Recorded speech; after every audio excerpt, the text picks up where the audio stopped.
கோவை உக்கடம் பெரிய குளத்தை தூர்வாரும் பணியில் 10,000க்கும் மேற்பட்ட பொதுமக்கள் திரண்டு வந்து பங்கேற்றனர். கோவை மாவட்டம் உக்கடத்தில் உள்ள பெரிய குளத்தை தூர்வாரும் நிகழ்ச்சி கடந்த 3 வாரமாக ஞாயிற்றுக்கிழமை தோறும் நடந்தது.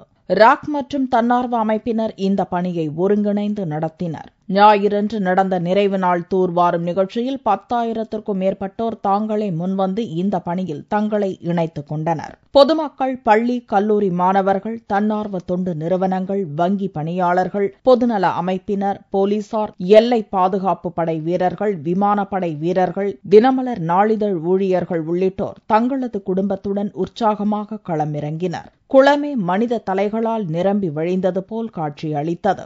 மக்களின் ஒற்றுமையை உணர்த்திய இந்நிகழ்ச்சியில் குழந்தைகளும் தங்களின் பிஞ்சு கரங்களில் மண் சுமந்த காட்சி காண்போரை நிகழ வைத்தது.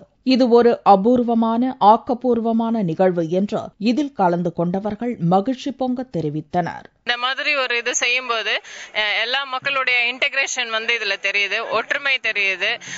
ஜாதி மதம் இதெல்லாம் தாண்டி எல்லாருமே கைகோத்து சமுதாய ஒரு இதுக்காக சேர்ந்திருக்கோம் அப்படிங்கறது ஒரு நல்ல ஃபீலிங்கா இருக்கு. 10,000 பேர் கலந்து கொண்ட இந்த கரசேவை 10 லட்சம் மக்களை சென்றடையும் என்ற நம்பிக்கை ஏற்பட்டுள்ளதாக குற்றப்பிரிவு SI மனோகரன் கூறினார். குளத்து தூர்வாரும் பணி சிறப்பாக நடந்துட்டு இருக்குது. இப்ப இங்க கூடியிருக்கிற ஒரு 10,000 கிட்டத்தட்ட ஒரு 10,000 பேருக்கு மேல இருப்பாங்க. இவங்க செய்யக்கூடிய இந்த செயல் ஒரு 10 லட்சம் பேர் ரீச் ஆகும். இந்த குளம் 100 ஏக்கர் பரப்பளவுக்கு தூர்வாரப்பட்டுள்ளது. பறவைகள் ஓய்வெடுக்க 4 தீவுகள் அமைக்கப்பட்டுள்ளன. 6 கிலோமீட்டர் சுற்றளவுக்கு மண் கொட்டப்பட்டு கரை பலப்படுத்தப்பட்டுள்ளது. Kovai mayor Veluchami, collector Karunakaran, MP Natarajan, மாநகர் போலீஸ் கமிஷனர் விஸ்வநாதன் ஆகியோர் கரையோரம் மரக்கன்றுகள் நட்டு வைத்து இந்நிகழ்ச்சியை நிறைவு செய்தனர்.